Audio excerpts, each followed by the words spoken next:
Vous vous souvenez peut-être, si vous avez fait des dissertations au moment du baccalauréat, philo, le vrai n'est pas toujours vraisemblable, vous avez 4 heures.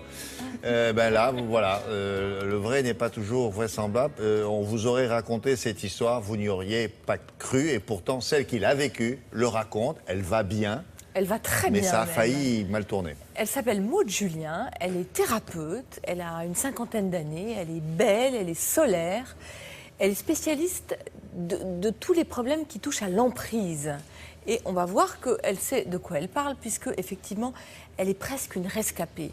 Elle raconte son histoire, ça s'appelle Derrière la grille, mais ça s'appelle aussi Quand la vie gagne malgré tout, c'est chez Stock.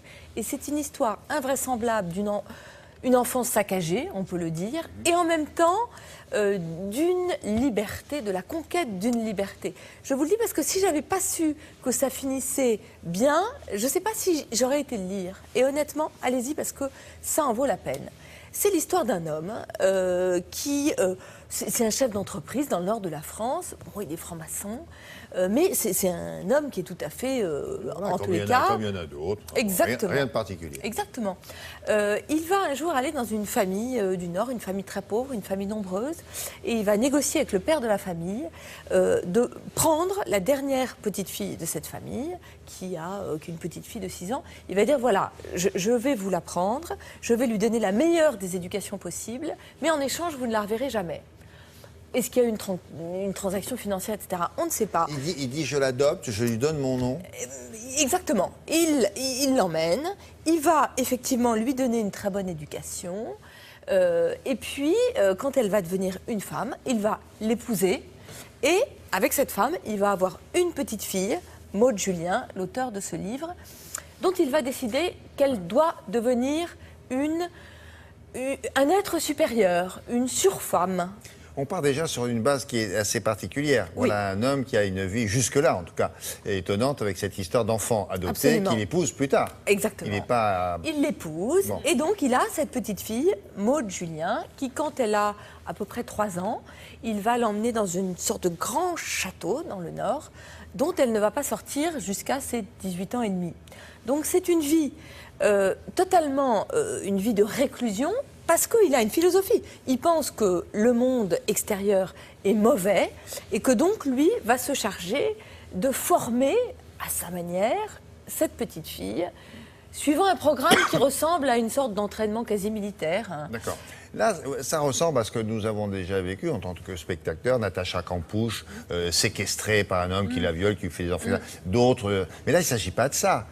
Néanmoins, est-ce que les voisins savent que la petite fille existe? Est-ce qu'il y a une école où elle a déjà été? Est-ce qu'il y a un médecin qui la soigne? On sait ça? Elle ne met pas les pieds à l'école, puisque l'école va lui être faite par sa mère, qui a été éduquée pour ça. Il y a des gens parfois qui viennent, ou il y a quelques sorties, mais ce sont des gens qui en général sont sous l'emprise eux-mêmes du père, donc qui ne disent rien. Ce monsieur, il pense qu'il faut faire absolument de la musique, parce que dans son manuel, dans son idée de former des êtres supérieurs, il dit que les seules personnes qui sont sorties, pas toutes d'ailleurs, mais en tous les cas, certaines de camps de concentration, sont les musiciens. Donc, sa fille doit faire du piano, de l'accordéon, du violon, tout.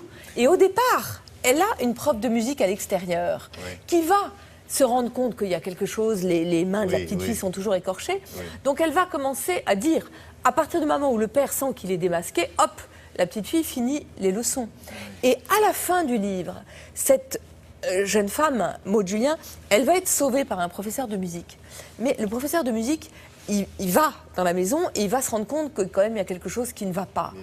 Et il est très intelligent parce que plutôt que d'attaquer le père de manière frontale en lui disant « Monsieur, qu'est-ce que vous faites à votre fille ?» Vous êtes un bourreau, etc. Voilà, pendant les leçons de musique, il sait qu'il est écouté. Et il va commencer à dire à la jeune fille « Oh là là, si tu venais chez moi, ça serait bien plus difficile chez moi. » Et donc il va rentrer, si vous voulez, dans le jeu du père, et donc il va permettre à la jeune fille finalement de sortir.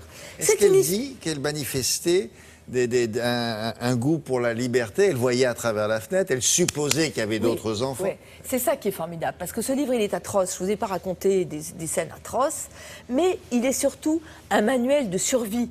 C'est une petite fille, puis après une jeune fille, qui petit à petit, trouve des moyens de survivre. Regarde par la fenêtre, elle voit les ouvriers qui vont à l'usine, elle trouve ça absolument grandiose. Elle arrive à trouver une radio et elle va écouter la voix de Ménie Grégoire, elle va trouver ça formidable, ça va l'aider à résister. Les livres vont l'aider à résister. Un jour, elle va tomber sur le Comte de Monte Cristo et Edmond Dantès va devenir son héros. Et si vous voulez, c'est comment est-ce qu'on peut résister sans aucun moyen quand on est une petite fille puis une jeune fille. C'est pour ça que c'est pas un livre qui est sinistre. C'est un livre fort. C'est curieux ce que vous dites. Vous dites Edmond Dantès, un homme qui a été enfermé au château d'If oui. et qui s'est vengé de tous ceux qui lui avaient fait du mal. Est-ce que Maud s'est vengée de son père, lui disant toi je te louperai pas? Elle est partie, mais elle ne s'est pas vengée parce que quand elle est sortie, il a fallu qu'elle apprenne à vivre. Elle ne savait pas marcher dans la rue. Elle était vraiment dans un état terrible. Enfant sauvage, quoi. Exactement, enfant sauvage. Donc elle ne s'est pas vengée. Elle a commencé des thérapies et au fil des thérapies, elle est devenue thérapeute. Et vous savez quelle est la dernière phrase du livre? Non. Elle dit « Mon père m'avait menti, les êtres humains sont extraordinaires. » C'est un livre de foi et de résistance. Ouais. C'est très bien écrit avec beaucoup de distance.